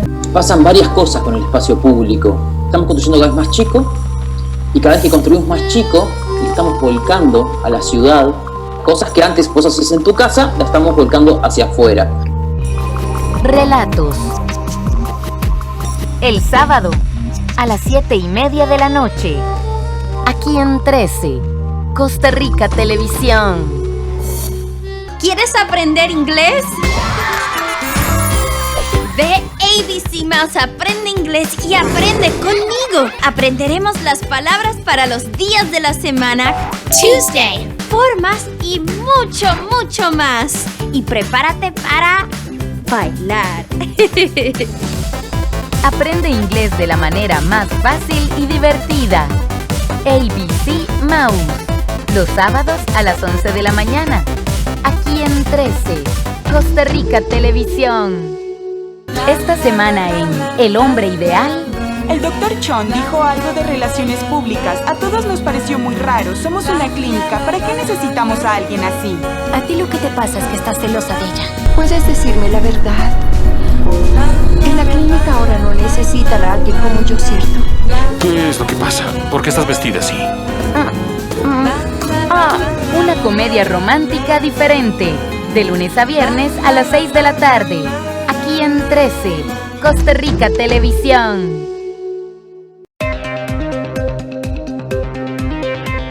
quiero invitarte para que nos acompañes esta semana en Código 13, un programa 100% de tecnología. Vamos a tener una entrevista de fondo donde vamos a hablar sobre la tecnología GPS y cómo nos va a ayudar en este regreso a clases, sobre todo con el regreso de la presencialidad en las aulas, a tener una mayor seguridad en los niños y niñas. Y también vamos a tener un resumen de las innovaciones tecnológicas más importantes presentadas en el CES 2022. Acompáñanos.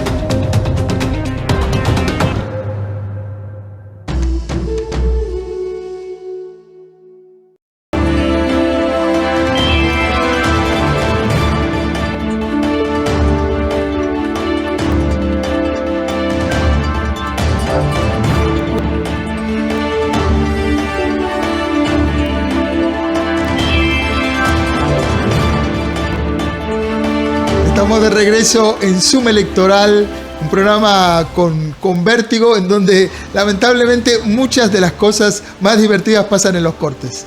Otro día se lo contamos en exclusiva.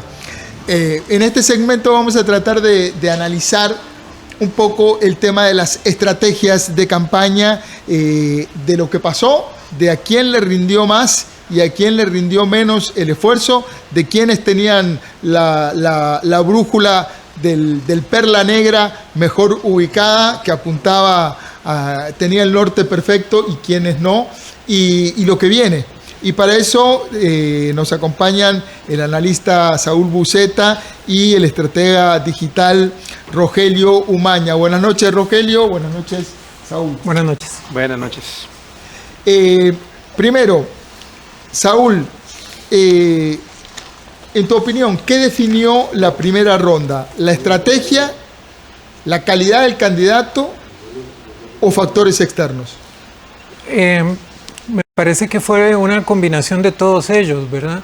Por un lado hay que reconocer que José María Figueres empezó con una base de 150,000 votos luego de la campaña interna. Terminó con 450,000 votos, que uno puede decir son votos de Liberación Nacional, pero hay que reconocer que en la campaña, en la pre-campaña, digámoslo así, fue muchísima gente a votarle en contra. Entonces en eso tal vez habría que buscar algo de mérito en la búsqueda de votos de Liberación Nacional. También creo que la incertidumbre en la gente ante la inmensa oferta electoral y la poca claridad en la comunicación que hubo incidió en que terminaran votando por opciones un poco más carismáticas, por llamarlo de alguna forma, ¿verdad? Y eso hizo que de un momento a otro tuviéramos el crecimiento de Eliezer Feinsack y también el crecimiento, no sé si el crecimiento, pero sí por lo menos la aparición emergente de Rodrigo Chávez, que para mucha gente terminó siendo como una opción seria, creíble, profesional, que tenía respuestas, que tenía carácter y que de alguna forma le daba algún tipo de credibilidad para poder ser presidente. Entonces creo que uno debería pensar en una sumatoria de hechos. Además, errores ajenos como los de Linet Saborío, que desde lo sucedido en el debate del tribunal empezó a decaer y eso le quitó muchísimo terreno. Y por el otro lado, la aparición de, como decía, de Eliezer Feinsack, que si bien es cierto, uno podría decir no fue tan decisivo, sí le robó votos al voto tradicional liberal que podría estar asociado a doña Linet. El tema de los errores es clave en una campaña electoral. Dicen que gana no el que comete o el que provoca mayores aciertos, sino el que comete menos errores. En este sentido, Rogelio, ¿cuáles son los errores que no se deben cometer en los dos meses que faltan? Hay tantos caminos de que las cosas pueden ir mal. Claro, es como la ley de Murphy. Todo lo que puede ocurrir mal, ocurrirá. Ocurrirá. Yo creo que una de las más claras es no irse de frente, que es un poco lo que ya Rodrigo Chávez incluso puso sobre el tapete. Dijo que esto sea una pelea de sustancia. Y lo comentábamos afuera y decíamos, bueno, eso es en parte cierto y yo creo que todos estamos de acuerdo, pero también es estratégico. También a mí no me conviene que los ataques sigan, porque él sabe que él tiene una parte que es atacar su carácter, o sus valores, o su moral, como lo quieran ver. Entonces, definitivamente eso es uno de los errores. O sea, las dos campañas tienen que ser también bien cautelosas, porque ya vimos que el último debate de Canal 7, donde todo el mundo la emprendió contra Rodrigo, no tuvo el efecto que todo el mundo pensó que iba a tener. Entonces, yo creo que es muy claro que los ataques no son una garantía. Por otro lado, tenemos un Fabricio que inventó un enemigo en Villalta, aceptado por su estratega, tampoco tuvo mayor efecto. Entonces, yo creo que el convertir esto en una guerra de carácter y de moral y de valores puede ser peligroso y todos perdemos. Pero todavía estamos en el inicio de la película, como mencionabas, y tenemos que ver cuáles van a ser las estrategias que cada uno de los lados va a tomar.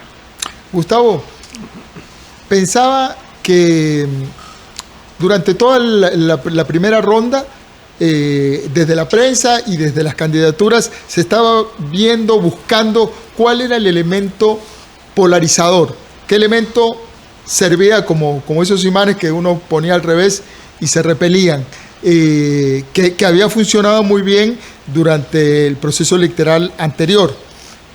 No ocurrió. Sin embargo, ahora estamos ya en un momento polarizado. Yo diría que sí.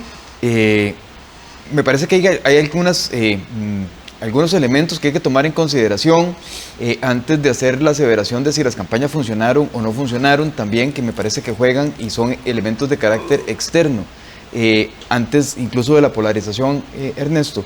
Y es que es claro, a través de los datos llevados al padrón nacional, a los 3.5 millones de personas, lo que nos damos cuenta es de que momentos antes del proceso electoral, a 2 semanas prácticamente, lo que nos decían los estudios de opinión pública es que el 75% de la gente se iba a definir en las últimas 2 semanas, incluso el propio día de la elección, del 31% de las personas que estaban entre personas indecisas. Finalmente, de estas personas indecisas, de este 31% que llevado a peso padrón nacional es un 24% del electorado, una cuarta parte del electorado, lo que quiere decir es que solamente se adhirieron al proceso electoral un 8%. El 15% de ese 24% decidió quedarse fuera del proceso electoral y se suma a un 25% que ya nos había dicho que no iba a participar del todo para llegar a este 40% de personas indecisas convertidas ahora en abstencionismo, y ese abstencionismo total de ese 40%. Entonces, ¿a qué voy? Las campañas electorales fueron, no lograron su objetivo realmente de convencer a ese grupo importante de personas para que se quedaran entre personas que se transformaran de indecisas a decididas, sino que más bien la mayor cantidad de esa gente se fue a abstencionismo. Fallo para las campañas electorales. O sea, aquí no hay campaña electoral que triunfara en ese sentido. Número 2. Es falso afirmar que, por ejemplo, Rodrigo Chávez tuvo un ascenso y que, por lo tanto, yo ahí discrepo un poco con Rogelio, digamos, de que no le haya hecho daño el proceso, de debates. Lo que pasa es que le afectó relativamente menos, porque lo que sí vemos es un descalabro prácticamente de 2 candidaturas, y ya Sergio Araya lo mencionaba también con respecto a los datos llevados a padrón nacional. Uno, doña Linet Saborío se desploma prácticamente y pasa entonces de una segunda posición prácticamente casi que a la cuarta. Don Fabricio Alvarado también se desploma y cae casi a una tercera posición. Lo que sucede es que Rodrigo Chávez tiene un voto que, aunque se desploma relativamente menos y le permite quedarse en una segunda posición. Eso es lo que los datos reflejan. Y por lo tanto, en esto que estabas señalando, me parece que es fundamental también, darle ese marco general para poder entenderlo. Polarizar, sí, los equipos de campaña buscaron polarizar. Ya lo decía Rogelio con el tema de don Fabricio, ¿verdad? Que trató de polarizar entre derechas o izquierdas, o por lo menos en contra de la izquierda, no lo logró. El tema, por ejemplo, de género, el tema del tratamiento de la mujer, me parece que es un tema que polariza, pero no convoca a toda la sociedad. Entonces aquí van a entrar en juego, en esta segunda ronda, varios elementos que van a polarizar cada uno de diferente manera, pero que, digamos, no son totalizantes, ¿verdad? No van a involucrar a toda la sociedad como un todo, sino que más bien van a involucrar a diferentes grupos y cada quien se irá polarizando por diferentes factores.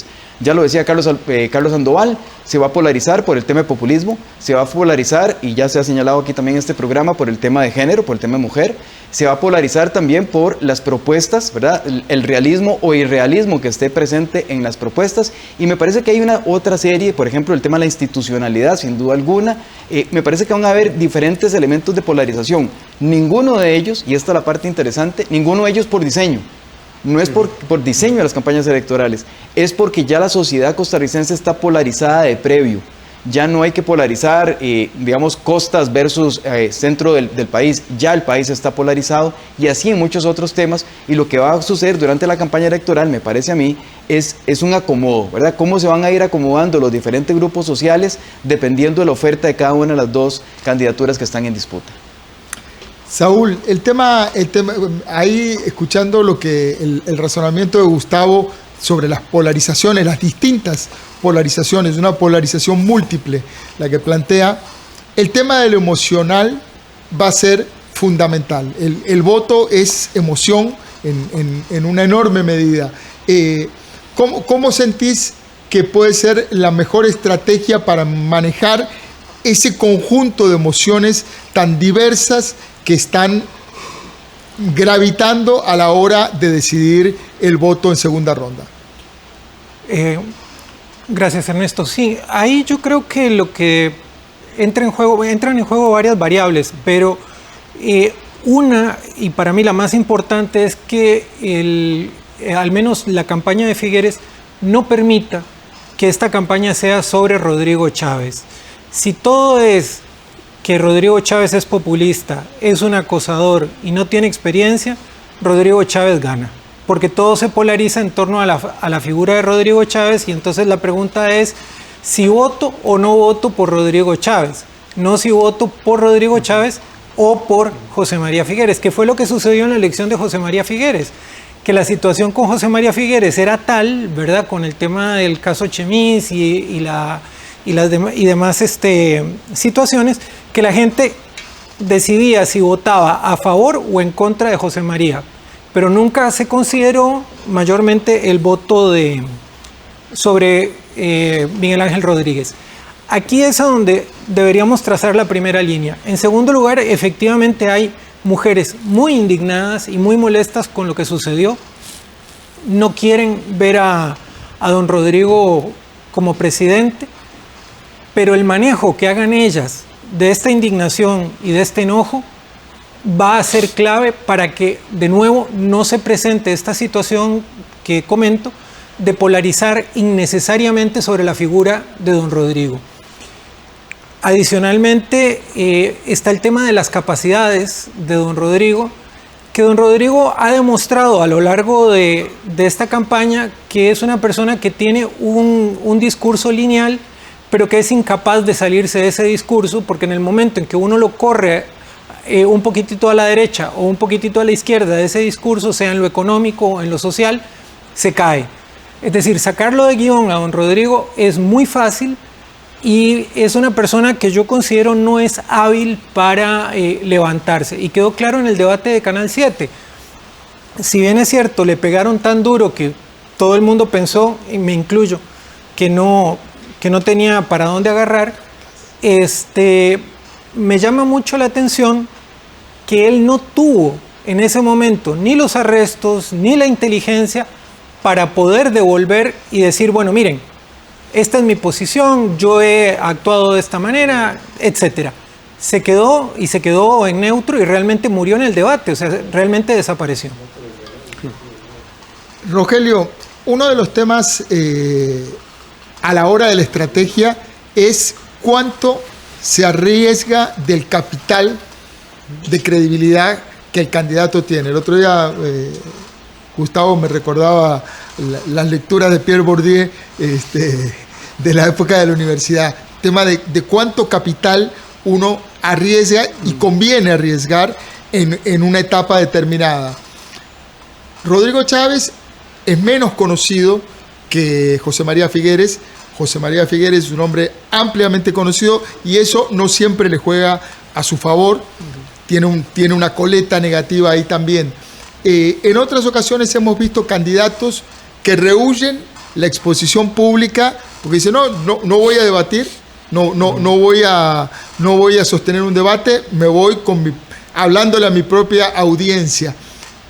En este tramo final, ¿cuál te parece una opción, un modelo de juego adecuado para cada uno de los candidatos?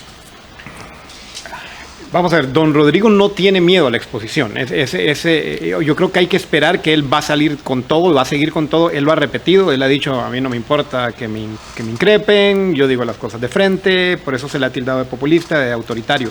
Entonces yo creo que Figueres tiene que ver eso también y no jugar a la timidez, porque sí lo vimos también en el debate cuando atacaron a Figueres, Figueres se hizo para atrás y se percibió como mejor me quedo callado. En este tiene que buscar un balance y yo creo que yo coincido con Saúl. De alguna forma la campaña de José María tiene que obligar un poco a Chávez a salir para que se pueda ver no solo lo que lo que le puede gustar a la gente, sino factores que puedan ser percibidos negativos. Entonces va a tener que empujarlo un poco, o sea, es lo contrario de retraerse. Va a tener que retar y va a tener que provocar un poco a don Rodrigo. Porque la otra cosa que quería notar aquí es, la gente eligió a don Rodrigo por factores externos, es por lo que él representa, por un hombre fuerte, mano fuerte, que no le importa. Si uno pregunta por qué a la gente que votó por Rodrigo Chávez dicen es que él va a hacer algo, no va a permitir que sigan robando. Entonces todo se gira alrededor de la personalidad, que es un poco el referéndum. Hay que quitar eso, o sea, hay que traer lo sustantivo con inteligencia, porque si solo seguimos hablando de la parte descriptiva, probablemente se lo lleva don Rodrigo.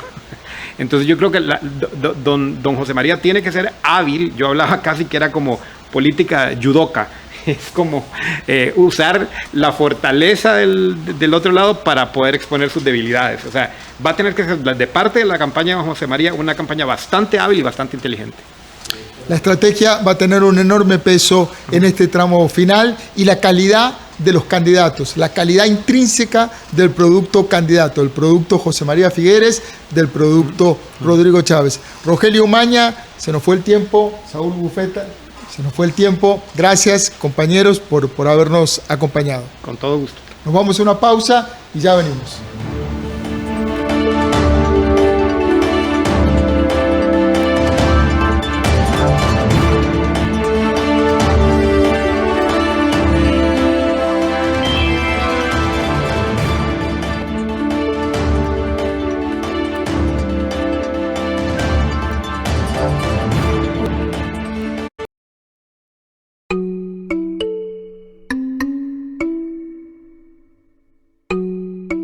¿Tenés preguntas sobre salud? Aquí encontrarás las respuestas. Los lunes tendrás una cita con un especialista que responderá en vivo todas tus preguntas sobre salud. Cada semana, un especialista distinto abordará un tema nuevo. Consulta en directo, muy pronto, por 13 Costa Rica Televisión. Esta semana en Hanako y Ana. Una pregunta. ¿En qué escuela estudiabas antes de venir a esta?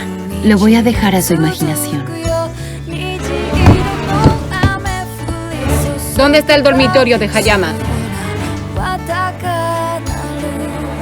Así que eres tú. ¿Creen que es verdad que Renko Hayama vino a esta escuela porque quiere estudiar? De lunes a viernes a las 2 de la tarde. Aquí en 13, Costa Rica Televisión. Las marcas en la piel hablan de quienes somos. Son testigo y reflejo de nuestras vivencias. Lo poco que había quedado eran espejos. Estaban tapados. En mi cuerpo están las marcas de las vivencias de un cuerpo negro y travesti. Cómo te miraban en la calle. Son historias que nos acompañan. Somos y ya cada uno tiene su belleza. Algunas marcas son elegidas, otras se cargan. Marcas en la piel. Los sábados a las 5:15 de la tarde. Aquí en 13, Costa Rica Televisión. Hola, ¿qué tal? En el marco de la conmemoración de los 200 años de vida independiente de las naciones centroamericanas, se nos presenta el 6º informe del estado de la región. el cual resume una serie de temas trascendentales sobre la situación centroamericana, pero sobre todo de cómo podemos hacer para construir esa vía centroamericana que nos beneficiará a todas las naciones de la región. Vamos a hablar de eso en Una Mirada esta semana. Acompáñenos. Este es el programa de televisión costarricense que desde hace 15 años promueve la inclusión de personas con discapacidad y personas adultas mayores. Conscientes de esta oportunidad, aprovechamos el espacio para compartir con ustedes contenidos de calidad que le aporten a su vida y de los que ustedes son partícipes.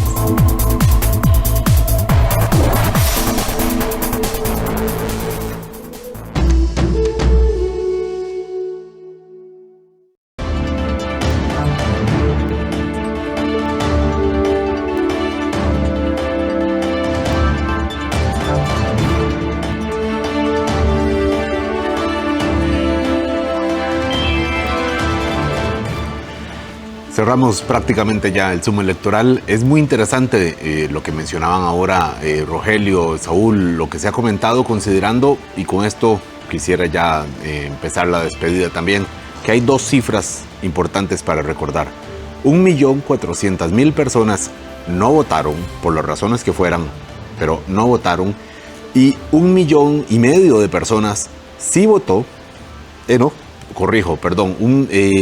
un 73% de todo el padrón no votó por las dos opciones que están ahora encarriladas hacia la segunda ronda. El trabajo que tienen es muchísimo, es intenso, es complejo ciertamente para el equipo de campaña de Liberación Nacional, para el equipo que gira alrededor de Rodrigo Chávez, y hay que mirar por dónde se gira la discusión, cuáles son los guiños, los llamados y de qué manera encantan al electorado para hacer crecer lo necesario para ganar. Y luego ya la gobernabilidad será otro tema también, pero por supuesto vamos a seguir viendo, poniendo la mirada en esta carrera hacia el próximo 3 de abril. Buenas noches Ernesto también, y buenas noches Gustavo.